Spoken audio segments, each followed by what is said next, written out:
Hello friends, welcome back to my YouTube channel.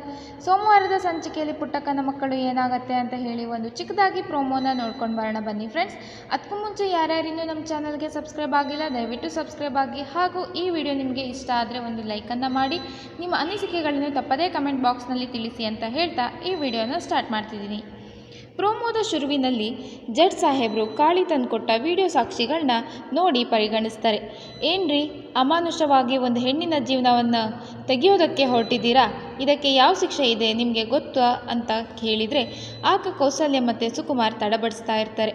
ಇದನ್ನು ಸಹನಾ ಕಡೆ lawyer, ಏನ್ರಿ ಮುರಳಿ ಅವರೇ, ನಿಮ್ಮ ತಾಯಿ ಮತ್ತು ನಿಮ್ಮ ಭಾವ ಇಬ್ಬರೂ ಸೇರಿಕೊಂಡು ನಮ್ಮ ಕ್ಲೈಂಟ್ ಸಹನಾ ಅವ್ರಿಗೆ ಚಿತ್ರಹಿಂಸೆ ಕೊಟ್ಟು ಸಾಯಿಸಬೇಕು ಅಂತ ಪ್ಲ್ಯಾನ್ ಮಾಡಿ ವಿಷ ಹಾಕಿದ್ದಾರೆ.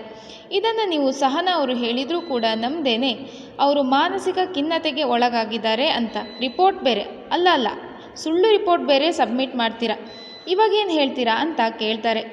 ಆಗ ಮುರಳಿ ಇದಕ್ಕೆ ಉತ್ತರ ಕೊಡೋಕ್ಕಾಗದೆ ಸುಮ್ಮನೆ ನಿಂತುಬಿಡ್ತಾನೆ.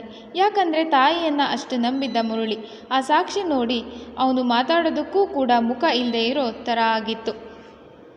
ಹಾಗೆ ಕೌಸಲ್ಯ ಮತ್ತು ಸುಕುಮಾರ್ ಇಬ್ಬರಿಗೂ ಕೂಡ ಕೋರ್ಟ್ ಶಿಕ್ಷೆಯನ್ನು ವಿಧಿಸುತ್ತೆ.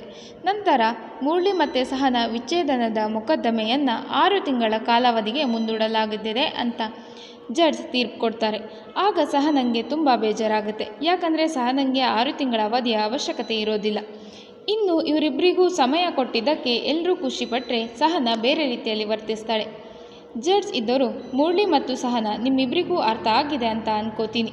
ಇನ್ನೂ 6 ತಿಂಗಳ ಅವಕಾಶ ಇದೆ, ಯೋಚನೆ ಮಾಡಿ ನಿಮ್ಮ ಸಂಸಾರವನ್ನು ಉಳಿಸಿಕೊಳ್ಳೋ ಪ್ರಯತ್ನ ಮಾಡಿ ಅಂತ ಜಡ್ಜ್ ಸಾಹೇಬರು ಹೇಳಿದರೆ ಆಗ ಸಹನಾ, ಸಾಹೇಬ್ರೆ ಇದಕ್ಕೂ ಕೂಡ ಈಗಲೇ ತೀರ್ಪನ್ನು ಕೊಡಿ, ನನಗೆ ಈ ಸಂಸಾರ ಬೇಡ ಅಂತ ಹೇಳಿ ಸಹನಾ ಕೇಳ್ತಾಳೆ. ಸಹನಾ ಈ ರೀತಿ ಹೇಳಿದ್ದನ್ನು ನೋಡಿ ಎಲ್ರಿಗೂ ಶಾಕ್ ಆಗುತ್ತೆ. ಮುರಳಿ ಕಣ್ತುಂಬಿಕೊಂಡು ಸಹನಾನೇ ನೋಡ್ತಿರ್ತಾನೆ. ಇನ್ನು ಜಡ್ಜ್ ಸಹನಾ ಮಾತಿಗೆ ಬೆಲೆ ಕೊಟ್ಟು ತೀರ್ಪನ್ನು ಕೊಡ್ತಾರಾ ಅಥವಾ ಅವಳನ್ನು ಕನ್ವಿನ್ಸ್ ಮಾಡಿ ಮುಂದೂಡ್ತಾರಾ ಅಂತ ಮುಂದಿನ ವಿಡಿಯೋದಲ್ಲಿ ನೋಡೋಣ.